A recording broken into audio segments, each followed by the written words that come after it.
Welcome to Simplified UPSC by PPP, where we listen, learn, and grow together.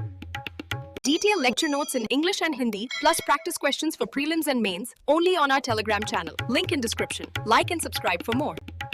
नमस्कार, simplified UPSC bye PPP में आपका स्वागत है। आज हम एम लक्ष्मीकांत की भारतीय राज व्यवस्था के एक बेहद बहुत ज़रूरी अध्याय पर बात करेंगे। अध्याय 58 राज्य मानवाधिकार आयोग, जिसे हम SHRC भी कहते हैं। देखिए, मानवाधिकारों का संरक्षण गवर्नेंस का एक बहुत महत्वपूर्ण हिस्सा है और यूपीएससी परीक्षा के नज़रिए से तो SHRC की बनावट, इसका कामकाज, इसकी सीमाएं, ये सब समझना बहुत ज़रूरी है, खासकर मेंस, जीएस पेपर 2 और प्रीलिम्स दोनों के लिए। तो आज के इस विश्लेषण में हम सिर्फ फैक्ट्स नहीं रटेंगे, बल्कि SHRC के जो अलग अलग पहलू हैं उन पर थीमेटिकली चर्चा करेंगे। कोशिश करेंगे ये समझने की कि ये संस्था क्यों है, इसकी कानूनी पृष्ठभूमि क्या है और राज्य स्तर पर ये कितनी असरदार है। हाँ, बिल्कुल। और जैसा आपने कहा, हम बीच बीच में यूपीएससी के पिछले सालों के सवाल PYQs भी देखते चलेंगे। इससे ये अंदाजा लगेगा कि परीक्षा में सवाल बनते कैसे हैं इस टॉपिक से। तो हमारा लक्ष्य रहेगा प्रीलिम्स के लिए फैक्चुअल क्लैरिटी और मेंस के लिए एनालिटिकल डेप्थ देना। बहुत बढ़िया। तो चलिए शुरुआत करते हैं SHRC की स्थापना और इसकी संरचना से। मेंस के लिहाज से ये सवाल अक्सर सोचा जाता है, राज्य मानवाधिकार आयोग यानी SHRC की स्थापना के पीछे कानूनी तर्क क्या है और जो मानवाधिकार संरक्षण अधिनियम 1993 है उसके तहत इसकी कल्पना कैसे की गई है और राज्य स्तर पर मानवाधिकारों की सुरक्षा में इसकी जो संरचना है वो कितनी सक्षम है। आइए इसे थोड़ा खोलते हैं। SHRC की स्थापना हुई है protection of human rights act यानी PHRA 1993 के तहत। ये पॉइंट बहुत ज़रूरी है। ये एक सांविधिक निकाय है, स्टैचुअरी बॉडी, संविधानिक या कॉन्स्टिट्यूशनल नहीं। बिल्कुल, ये फर्क समझना प्रीलिम्स के लिए क्रूशल है। हाँ, और इसका उद्देश्य क्या है? ये basically national human rights commission NHRC के पूरक के तौर पर काम करता है। मतलब राज्य स्तर पर मानवाधिकार उल्लंघन की निगरानी करना, जांच करना। ये असल में हमारे संघीय ढांचे में, फेडरल स्ट्रक्चर में मानवाधिकार सुरक्षा तंत्र को जमीनी स्तर तक ले जाने की एक कोशिश है। सही कहा। और प्रीलिम्स के लिए कुछ खास तथ्य यहाँ याद रखने वाले हैं। SHRC का गठन होता है PHRA 1993 की धारा 21 सेक्शन 21 के तहत। और ये एक मल्टी मेंबर बॉडी है, मतलब इसमें एक अध्यक्ष, चेयरपर्सन और कुछ सदस्य मेंबर्स होते हैं। अच्छा, संरचना में कुछ बदलाव भी हुए हाल में, राइट? जी हाँ, 2019 में एक महत्वपूर्ण संशोधन हुआ था। इसके बाद अध्यक्ष की पात्रता बदल गई। अब हाई कोर्ट के रिटायर्ड चीफ जस्टिस या कोई दूसरे रिटायर्ड जज भी अध्यक्ष बन सकते हैं। पहले सिर्फ रिटायर्ड चीफ जस्टिस ही हो सकते थे। ओके, ये अहम बदलाव है। और सदस्यों के बारे में? सदस्यों की पात्रता में भी 2019 संशोधन के बाद बदलाव है। अब अध्यक्ष के अलावा 2 सदस्य होते हैं। इनमें से एक सदस्य हाईकोर्ट का कार्यरत या रिटायर्ड जज होना चाहिए, या फिर डिस्ट्रिक्ट जज जिसे कम से कम 7 साल का अनुभव हो। और दूसरा सदस्य वो व्यक्ति होगा जिसे मानवाधिकारों के क्षेत्र में विशेष ज्ञान या व्यवहारिक अनुभव हो। तो कुल मिला के एक अध्यक्ष प्लस 2 सदस्य। एक अध्यक्ष और 2 सदस्य। हाँ, पर यहाँ एक सवाल उठता है, खासकर मेंस के विश्लेषण के लिए। क्या ये संरचना, मतलब सिर्फ 3 लोग, अध्यक्ष और 2 सदस्य, ये वाकई पर्याप्त है? अच्छा पॉइंट है। राज्यों में मानवाधिकार उल्लंघन के मामले तो काफी ज्यादा और जटिल भी हो सकते हैं। तो क्या ये सीमित संरचना आयोग की स्वायत्ता और उसके प्रभावी कामकाज के लिए काफी है? इस पर सोचना जरूरी है। बिल्कुल, खासकर जब हम इसकी तुलना NHRC से करते हैं, जहां सदस्य ज्यादा होते हैं। सही। क्या कम सदस्य या संसाधन इसकी इफेक्टिवनेस को कम करते हैं? ये एक आलोचनात्मक बिंदु है। 1993 सेक्शन 21 निकाय का प्रकार सांविधिक, वर्तमान संरचना एक अध्यक्ष प्लस 2 सदस्य, और 2019 संशोधन के अनुसार अध्यक्ष और सदस्यों की नई एलिजिबिलिटी। और मेंस के लिए SHRC की स्थापना का कारण NHRC के पूरक के रूप में सांविधिक निकाय होने का मतलब और इसकी संरचना कितनी प्रभावी है, इसका आलोचनात्मक मूल्यांकन, सदस्यों की संख्या का मुद्दा। ठीक है, अब आगे बढ़ते हैं। देखते हैं नियुक्ति, कार्यकाल और हटाने की प्रक्रिया। ये पहलू SHRC की स्वतंत्रता को कैसे प्रभावित करते हैं। मेंस के लिए एक सवाल इस तरह बन सकता है, SHRC के अध्यक्ष और सदस्यों की नियुक्ति और हटाने की प्रक्रिया उनकी स्वायत्तता और निष्पक्ष कामकाज को किस हद तक सुनिश्चित करती है। इस प्रक्रिया में राज्यपाल और राष्ट्रपति की भूमिकाओं का आलोचनात्मक मूल्यांकन करें। तो प्रक्रिया क्या है? नियुक्ति करते हैं राज्यपाल, गवर्नर, लेकिन वो करते हैं एक समिति की सिफारिश पर। ये समिति महत्वपूर्ण है। ये समिति वाला पॉइंट अक्सर प्रीलिम्स में पूछा जाता है। इसमें कौन कौन होता है? मुख्यमंत्री, जो समिति के अध्यक्ष होते हैं, विधानसभा के स्पीकर, राज्य के गृह मंत्री और विधानसभा में विपक्ष के नेता। और अगर राज्य में विधान परिषद, लेजिस्लेटिव काउंसिल है, तो उसके सभापति और वहां के विपक्ष के नेता भी सदस्य होते हैं। बिल्कुल। तो ये एक मिली-जुली समिति है जिसमें एग्जीक्यूटिव और लेजिस्लेचर दोनों के लोग हैं। इसका उद्देश्य यही है कि नियुक्ति में थोड़ी पारदर्शिता रहे, राजनीतिक सहमति बने, ताकि आयोग की निष्पक्षता पर सवाल न उठे। हाँ। और प्रीलिम्स के लिए खास तथ्य, अपॉइंटिंग अथॉरिटी कौन? राज्यपाल। किसकी सिफारिश पर? उस समिति की सिफारिश पर। समिति की संरचना याद रखनी है। CM, chairperson, speaker, home minister, leader of opposition, assembly. और विधान परिषद हो तो उसके चेयरमैन और लीडर ऑफ ऑपोजिशन भी। अच्छा, कार्यकाल कितना होता है इनका? कार्यकाल में भी 2019 में बदला हुआ। अब अध्यक्ष और सदस्य 3 साल की अवधि या 70 वर्ष की आयु तक, जो भी पहले हो, पद पर रहते हैं। 3 साल या 70 वर्ष? पहले कितना था? पहले ये 5 साल या 70 वर्ष था, तो कार्यकाल घटा है। लेकिन एक और बदलाव है, अब वो पुनर्नियुक्ति मतलब रीअपॉइंटमेंट के पात्र हैं। अच्छा, ये भी 2019 संशोधन का हिस्सा है। जी, ये बदलाव शायद अनुभव के इस्तेमाल और कार्यकाल की स्थिरता के बीच एक संतुलन बनाने की कोशिश है। और हटाने की प्रक्रिया? ये तो स्वायत्तता के लिए बहुत महत्वपूर्ण है। हाँ, बिल्कुल। हटाने की प्रक्रिया, रिमूवल प्रोसेस, बहुत अहम है। सदस्यों को कार्यकाल की सुरक्षा दी गई है। उन्हें हटा कौन सकता है? केवल राष्ट्रपति, प्रेसिडेंट, राज्यपाल नहीं, भले ही नियुक्ति राज्यपाल ने की हो। ये बहुत इंपॉर्टेंट पॉइंट है, नियुक्ति राज्यपाल, हटाना राष्ट्रपति। हाँ, और आधार क्या है? आधार वही है जो एनएचआरसी सदस्यों के लिए हैं, साबित कदाचार या अक्षमता। और ऐसा आदेश राष्ट्रपति तभी दे सकते हैं जब सुप्रीम कोर्ट ने जांच की हो और आरोपों को सही पाया हो। मतलब सुप्रीम कोर्ट की जांच जरूरी है। मुख्य आधारों के लिए, हाँ।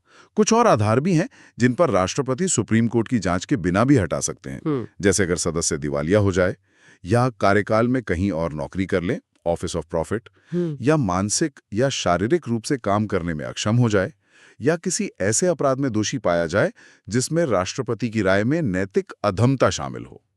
तो प्रक्रिया काफी मजबूत है। हाँ, ये स्वायत्तता सुनिश्चित करने के लिए है। अब अगर इसे हम थोड़ा और बड़े परिप्रेक्ष्य में देखें, तो इस नियुक्ति और हटाने की प्रक्रिया की तुलना हम एनएचआरसी, यूपीएससी या इलेक्शन कमीशन जैसे दूसरे इंडिपेंडेंट बॉडी से कर सकते हैं। हाँ, ये तुलनात्मक सवाल प्रीलिम्स में आ जाते हैं। बिल्कुल। जैसे एसएचआरसी में राज्यपाल नियुक्त कर रहे हैं और राष्ट्रपति हटा रहे हैं। ये बंटवारा ध्यान देने लायक है। सही। तो इस खंड से क्या टेकअवेज है प्रीलिम्स के लिए? नियुक्ति कौन करता है? राज्यपाल। सिफारिश समिति में कौन कौन है? कार्यकाल 3 साल, 70 वर्ष, रीअपॉइंटमेंट संभव। हटा कौन सकता है? राष्ट्रपति। हटाने के आधार, साबित कदाचार, अक्षमता प्लस अन्य, और सुप्रीम कोर्ट की भूमिका। मेंस के लिए ये प्रक्रियाएं एसएचआरसी की स्वायत्तता पर कैसे असर डालती हैं? राज्यपाल बनाम राष्ट्रपति की भूमिका का विश्लेषण, कार्यकाल की सुरक्षा और जवाबदेही में संतुलन, क्या 3 साल का कार्यकाल काफी है या पुनर्नियुक्ति का प्रावधान इसे ठीक करता है?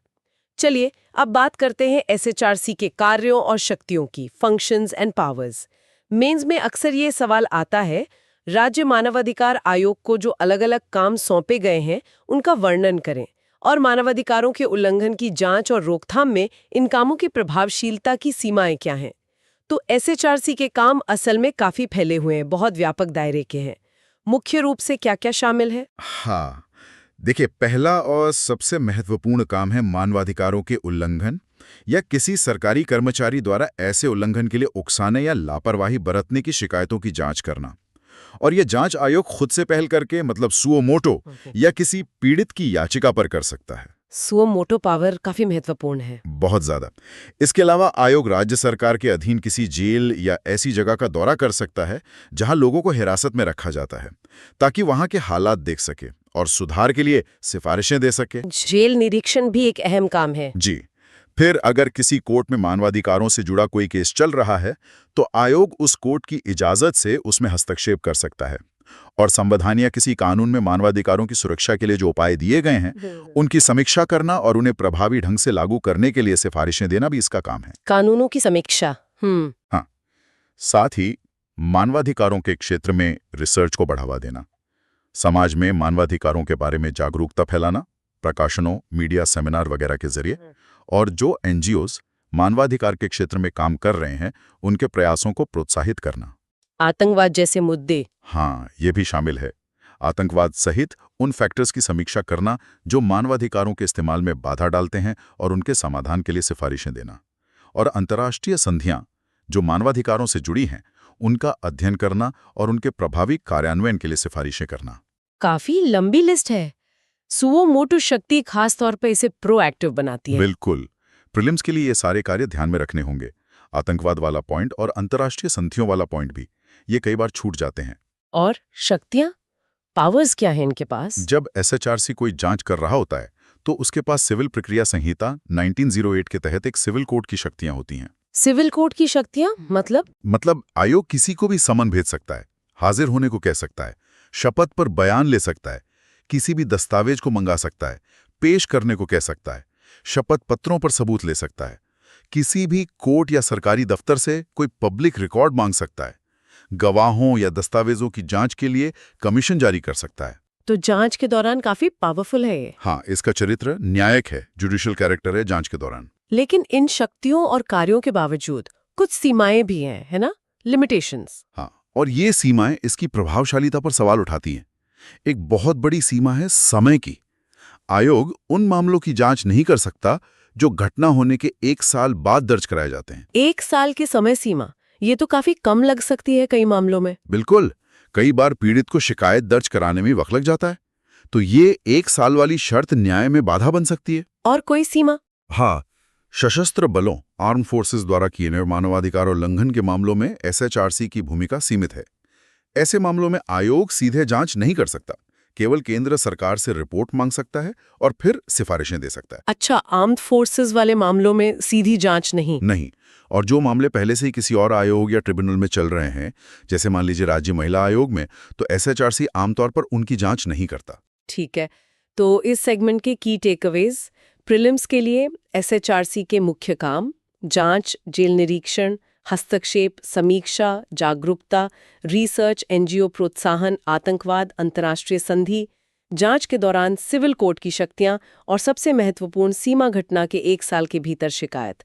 आर्म्ड फोर्सेस के मामलों में सीमित भूमिका। मेंस के लिए एसएचआरसी के कामों का दायरा और महत्व, खासकर सुओ मोटो शक्ति। शक्तियों की सीमाएं क्या हैं? समय सीमा, सशस्त्र बल, अन्य आयोग, और ये सीमाएं आयोग की प्रभावशालीता को कैसे कम करती हैं या चुनौती देती हैं। बहुत अच्छे। अब आते हैं आखिरी हिस्से पर, आयोग की कार्यप्रणाली, उसकी भूमिका और खासकर उसकी सिफारिशों की प्रकृति। मेंस के लिए एक क्लासिक सवाल है, राज्य मानवाधिकार आयोग की सिफारिशों की सलाहकार प्रकृति राज्य में मानवाधिकार संरक्षण पर इसके वास्तविक प्रभाव को कैसे सीमित करती है? इसकी प्रभावशालीता को बढ़ाने के लिए क्या संरचनात्मक और प्रक्रियात्मक सुधार जरूरी है? और जैसा आपने पहले कहा था, यूपीएससी ने एनएचआरसी और एसएचआरसी की सलाहकार भूमिका पर पहले भी सवाल पूछे हैं। हाँ, 2014 के आसपास के पेपर्स में इस तरह के सवाल देखे जा सकते हैं, जो दिखाता है कि ये पहलू कितना महत्वपूर्ण है। तो एसएचआरसी काम कैसे करता है? ये असल में एक पहरेदार, एक वॉचडॉग की तरह है और एक सलाहकार निकाय है, एडवाइजरी बॉडी। ये जांच करता है और जांच के बाद सरकार या संबंधित अथॉरिटी को अपनी सिफारिशें भेजता है। सिफारिशें किस तरह की हो सकती हैं?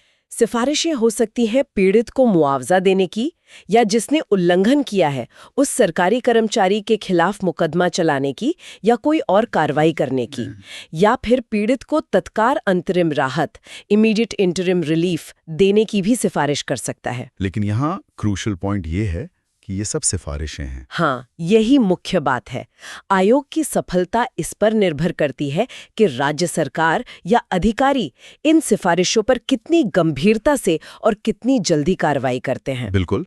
और आयोग अपनी सालाना रिपोर्ट या विशेष रिपोर्ट राज्य सरकार को देता है। फिर राज्य सरकार उस रिपोर्ट को विधानमंडल, स्टेट लेजिस्लेचर के सामने रखती है। साथ ही ये भी बताना होता है कि रिपोर्ट पर क्या कार्रवाई की गई और अगर कोई सिफारिश नहीं मानी तो क्यों नहीं मानी।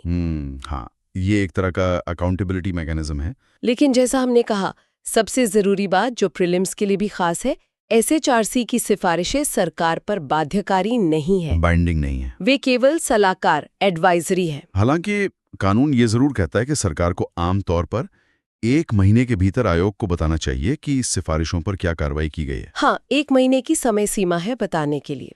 सलाहकार होने के बावजूद आयोग कुछ कदम उठा सकता है। जैसे आपने बताया, अंतरिम राहत की सिफारिश कर सकता है, उल्लंघन करने वाले लोक सेवकों पर मुकदमा चलाने की सिफारिश कर सकता है, और अगर जरूरत पड़े तो आयोग सुप्रीम कोर्ट या हाई कोर्ट भी जा सकता है ताकि उसके निर्देशों को लागू करवाया जा सके। तो ये जो सलाहकार प्रकृति है, ये एक तरह से दोधारी तलवार हुई। कैसे? देखिए, एक तरफ तो ये सरकार पर नैतिक दबाव, पब्लिक प्रेशर बनाता है कि मानवाधिकारों का सम्मान हो, उल्लंघन पर कार्रवाई हो। आयोग की रिपोर्ट मीडिया, सिविल सोसाइटी इस्तेमाल करते हैं सरकार पर दबाव बनाने के लिए। सही बात है।